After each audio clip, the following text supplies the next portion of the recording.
What's happening, everyone? Welcome to another video. We're in our last day here in Cape Town, and as you might be able to tell from all the bags lying around in the hotel, we are kind of frantically packing and everything. So on that note, one thing that I have learned, I've packed way too much stuff and I've packed way too much gear. So throughout this journey, whilst we travel around for a little bit, I've always been thinking about really minimalising my gear and how I can do that without sort of sacrificing any of the quality and without kind of leaving me short should I have to be on set and have like two camera bodies or flashes for flash photography.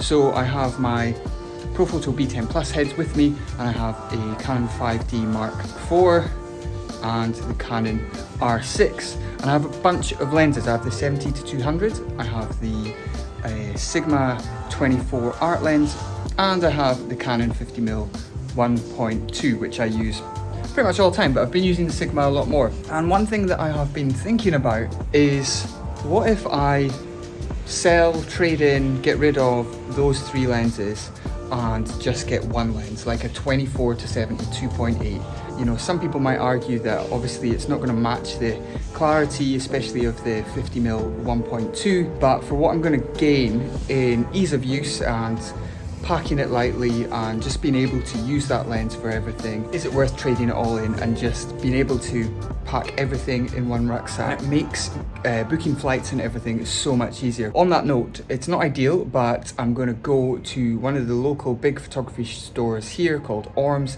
see if I can trade in a bunch of lenses. So yeah, let's see how I get on. Let's see what the setup looks like at the end of the day. Let's go.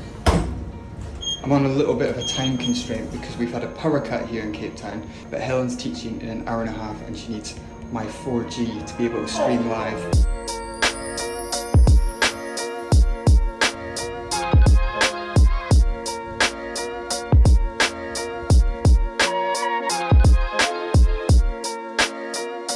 Alright, outside Orms, awesome shop, they've got loads of stuff there.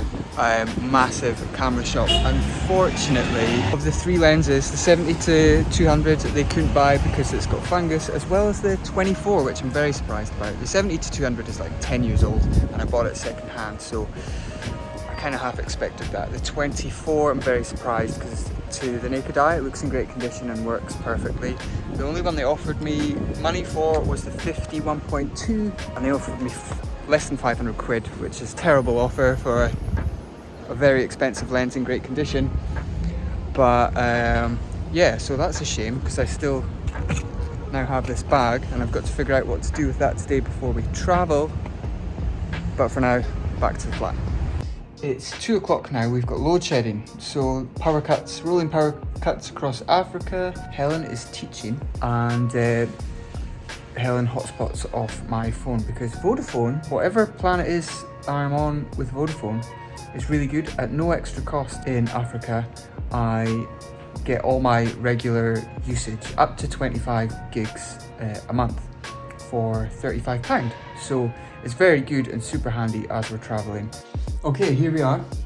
Sat down to some retouching and I thought I would just jump on with a little update because someone on my Instagram asked the other day about this tablet. This is a Wacom Intuos tablet. This is the small one. I can't remember when I got this. I might have even got this at university, which was finished in 2012. So I may have had this for a good 10 years now.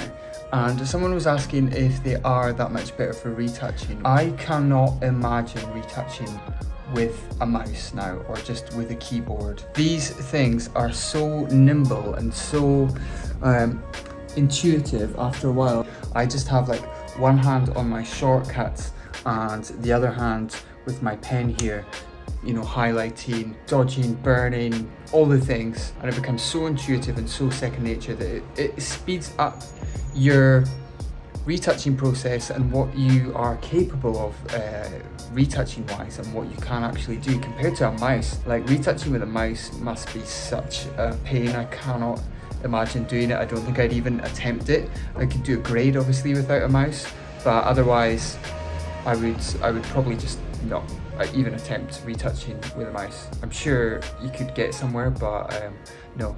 Definitely, if you're looking to up your retouching game, check out the Wacom tablets. They're like by far the industry leader. I'll leave a link to them in the description below actually, so check it out if you're interested. The small one is not crazy expensive. It's always done me fine. I'll try and put in a few little clips here of kind of how my hands work when I'm using them.